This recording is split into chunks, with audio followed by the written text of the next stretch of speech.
guys and gals, we're back again for another in the series of Blue Glow Electronics videos on restoration of typically audio equipment, but I have been known to work on just about a little bit of everything.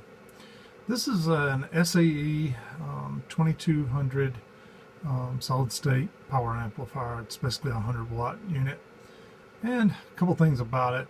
If you notice, there are no power switches on the front. There are no volume controls, there are no tone controls. This is pretty much a straight up power amplifier like you would see used mounted in a rack. Oh, in a bar or a concert hall or somewhere, and it would be driving a set of speakers somewhere. Let's flip it around just a little bit here and show you what I've got going on. I've gotten the case off of it already. Really simple unit. It's really two leads here on the input, and a set of power output connections on the output there, and a fuse and a power cable. There are no switches, there are no connections on the back outside of this, so it's really designed to, like I say, be a pretty heavy duty industrial unit that you just power it on, and it stays on and runs for days and days and days on end. But this whole puppy is a little bit sick here. So what I've done, just to show you up here, basically got a 1 kilohertz, 1002 hertz tone right now running into this thing, coming out of just a little mini RCA jack connection, or phono jack down into a set of RCA jacks, and I got this thing powered on. Got the outputs going up to my normal little output box here. And I don't know if we can hear this or not, but as I turn the volume up, let's see if I'm getting anything out of this thing. Yeah, there's a little something there. Not much of anything. And if I pull the button out here on this, the attenuator, or push it back in, then I can cause it to get a little more signal. But see what's happening? It's tearing all up. So something's not right about this thing. And by the way, I only have sound coming out of the left channel. The right channel is just about dead. Let me unplug the left channel here. The right channel, even with it not attenuated, there's really nothing coming out there at all on the left channel, on the right channel.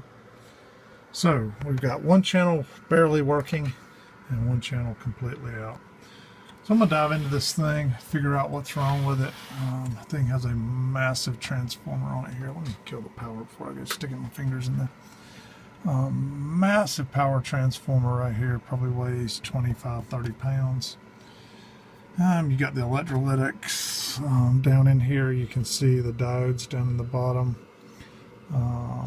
Looks like the top of a cap, 2 caps, the speaker protection relay, and then some other caps down in there. But that's basically the power supply unit down in there. And then it ends up feeding these output transistors, which are, as you can see here on the back of this great big heatsink, 4 big chips here are the power outputs. And then this board here is kind of the driver board. If you'll notice, the inputs here come straight in here and go up and connect to this board and basically work their way through. So we're going to start doing some testing. I'll tell you, I'm going to start by testing the power supply, make sure we're getting good solid voltages to the output board. If I'm getting good solid voltages to the output board, then I'm going to pull these 4 transistors and check all 4 of those. And if those check out good, then I'll move to the driver board and see what I can figure out.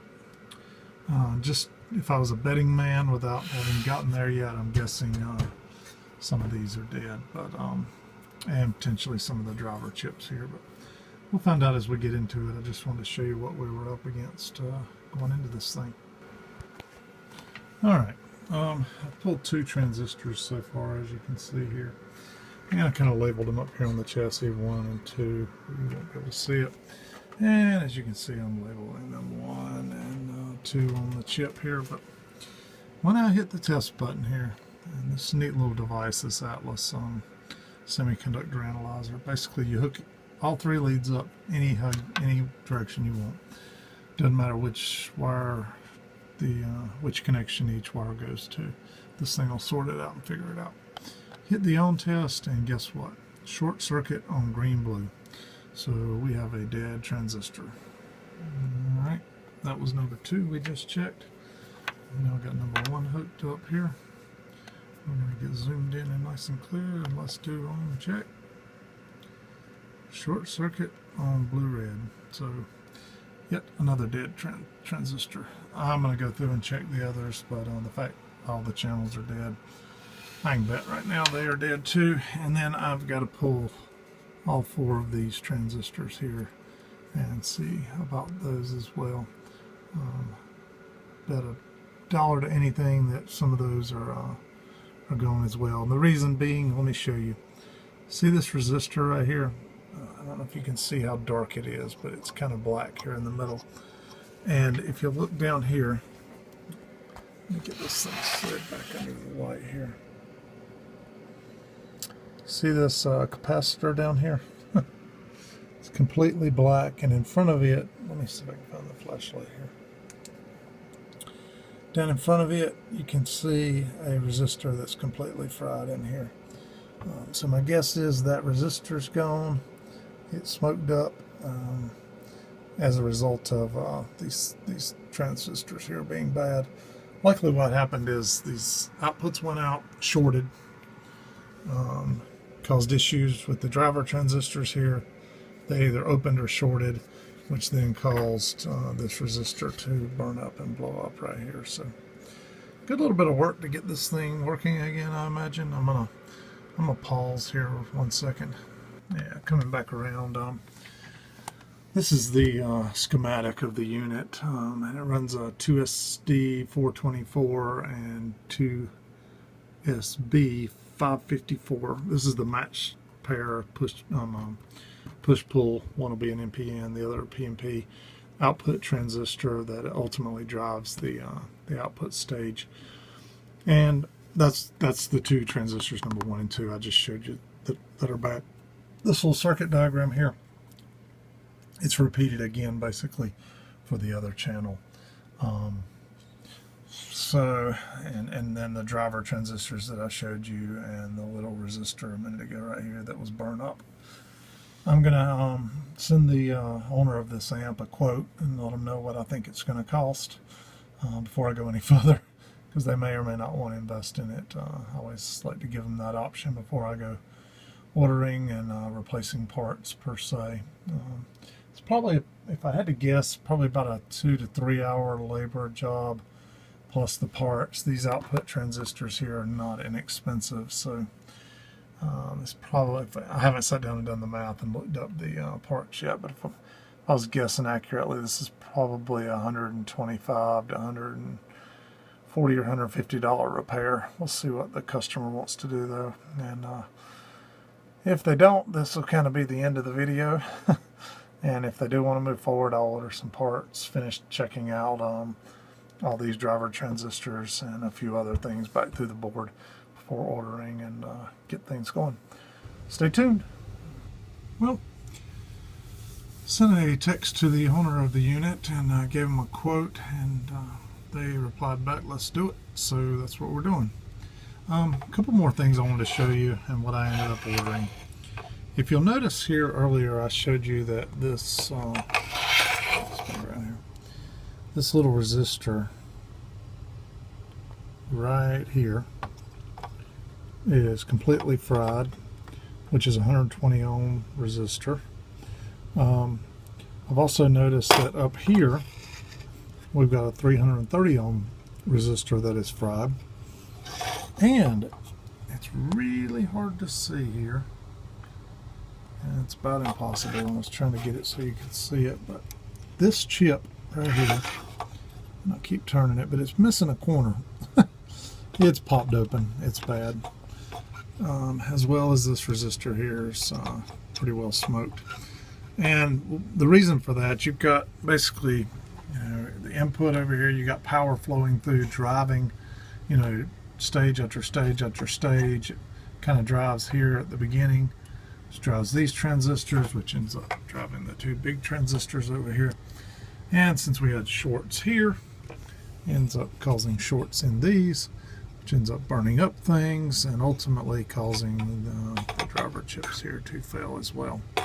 So here's what I'm going to do. I'm going to pull these and test them as well, but pretty sure they're good just based on years of experience here.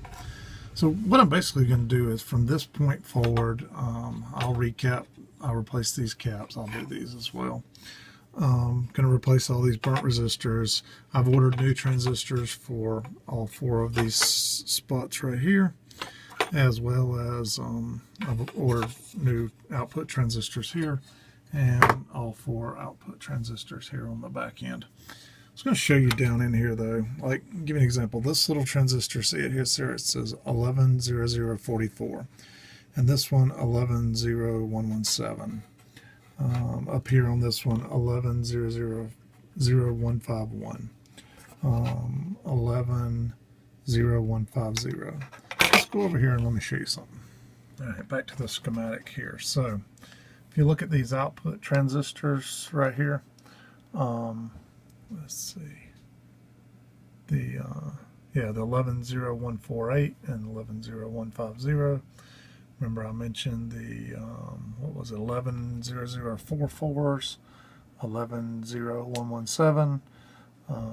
So these are just the various part numbers that as you go through this amplifier here that match back up from the board over here.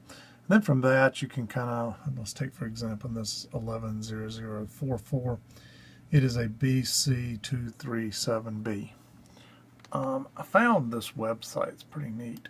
It's actually, I can show you here. It kind of says, many thanks to Desert Fox for this table of information. I have no idea who that is, but they've basically taken all the SAE part numbers here and they've made a table, a breakdown table.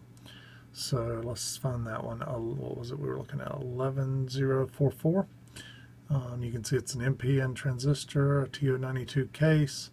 And you can see that its part number is BC237. Give you another example here. The 11068 that I was looking at earlier was a 2SD424, and that ends up being a MJ21194.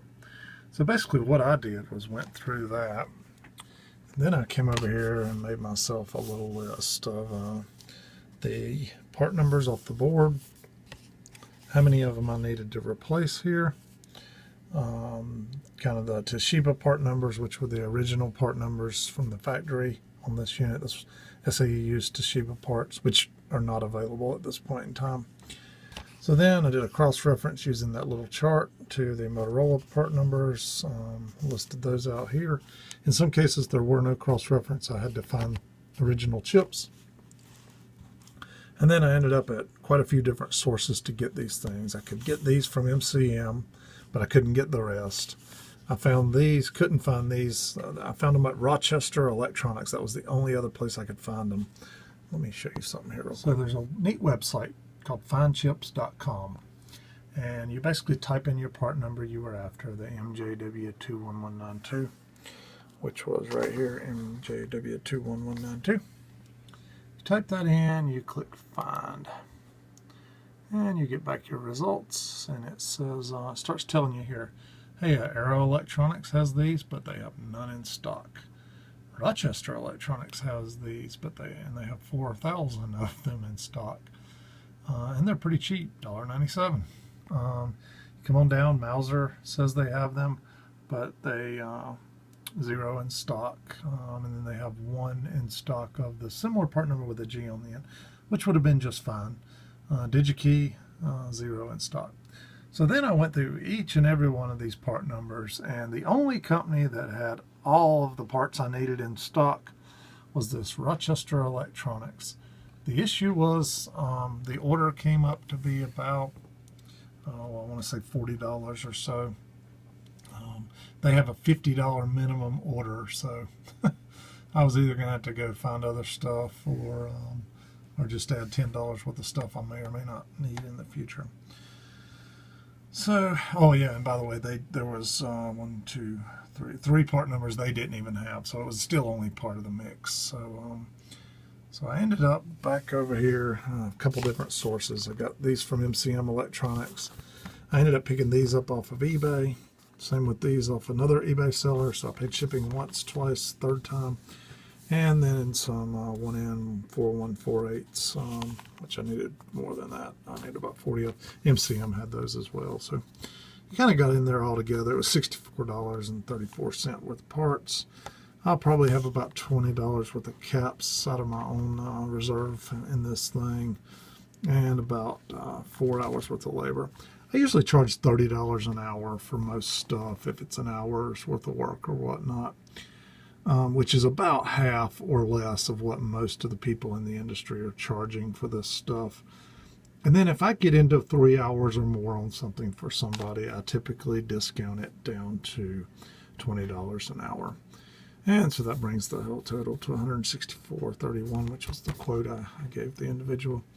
But you may ask, why do I do this stuff for $20 an hour? I mean, you can about get a job at McDonald's and make that much. It's because I don't do this for the money. I do it for the fun. I do it to help people out. I do it to make these videos. I certainly don't want to go in the hole doing it. Keep in mind, I picked this amp up at a drop-off location, and I will take it back to the drop-off location. So I'll even have gas added into this $80 price tag. So at any rate, my point was I do this as a hobby. Not as a living. You know, one day when I retire from my corporate job, you could call me a technology architect. I've worked for a large corporation, basically designing large computer systems, and at this point I lead a team of architects. So the technical title is Enterprise Architect in the industry. I'm actually Director of Enterprise Architecture. And that's what I do for my day job. So I deal with computer systems and applications and whatnot all day long. And I come home and I do this for fun at night. Like I said, I kind of got a degree in electrical engineering, never used it in my day job. And I had fun doing this stuff on the side. So anyway, there's nothing more for me to do at this point except wait. These parts should all be here within a week or two, and then we'll get back to putting this thing back together, testing everything out, recapping it, and get it going for the customer, and finish up this video. We'll be back soon.